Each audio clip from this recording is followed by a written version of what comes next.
People living in Metro Vancouver are bracing for snow and freezing temperatures for the next week in a part of Canada not used to a typical Canadian winter. Already, up to 15 centimeters of snow has fallen, producing piles of heavy, wet slush. With temperatures dropping, this is all going to freeze. High winds led to power outages and ferry cancellations overnight. People living in parts of the BC interior are expecting an even more extreme cold spell. Temperatures are expected to plummet to as low as -25 with the wind chill. It's been a weekend of messy weather in southern Ontario. Roads and properties were inundated with a mix of snow and freezing rain. Parts of the Greater Toronto area received as much rain normally experienced in January and February combined. Overnight, police shut down a stretch of the Don Valley Parkway, one of Toronto's main arteries, because of flooding. Northeast of Toronto, plummeting temperatures made for treacherous conditions as the rain turned to ice.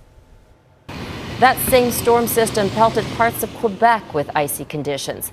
In Montreal, freezing rain turned into light snow, creating slippery roads and sidewalks. The system is now moving through Atlantic Canada. That bizarre weather swept through the southern and midwestern United States, bringing everything from snow to tornadoes. At least 11 deaths are being blamed on the severe weather. Jennifer Johnson reports. Unusual spring-like storms tore through America's deep south, spawning deadly tornadoes. In Pickens County, Alabama, the damage was devastating. Larry Jones saw it all. Trees, houses gone. Some are devastated and some was not alive. The storms killed several people and left neighborhoods unrecognizable. Anytime you have a loss of life, it's a very devastating thing for all people. Across our whole community. Another deadly tornado touched down in Bossier Parish, Louisiana, killing an elderly couple. Homes and businesses were also destroyed in Georgia after heavy winds and flash flooding pummeled that state.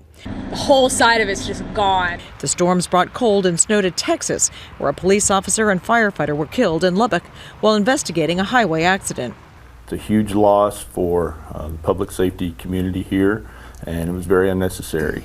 If people would respect road conditions, things like this wouldn't have to happen. The storms brought flash flooding to Oklahoma and further north, icy conditions in Kansas. Oh, this is crazy.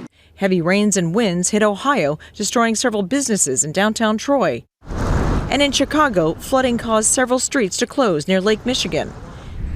Meanwhile, in the Northeast, yeah, short sleeves, just enjoy the day. An odd break from the usual frigid January weather as temperatures hit 21 degrees Celsius in Boston for only the third time since 1872. Too nice a day to stay in the house, Colder, more winter-like temperatures are expected to return Monday as Mother Nature becomes a little more predictable.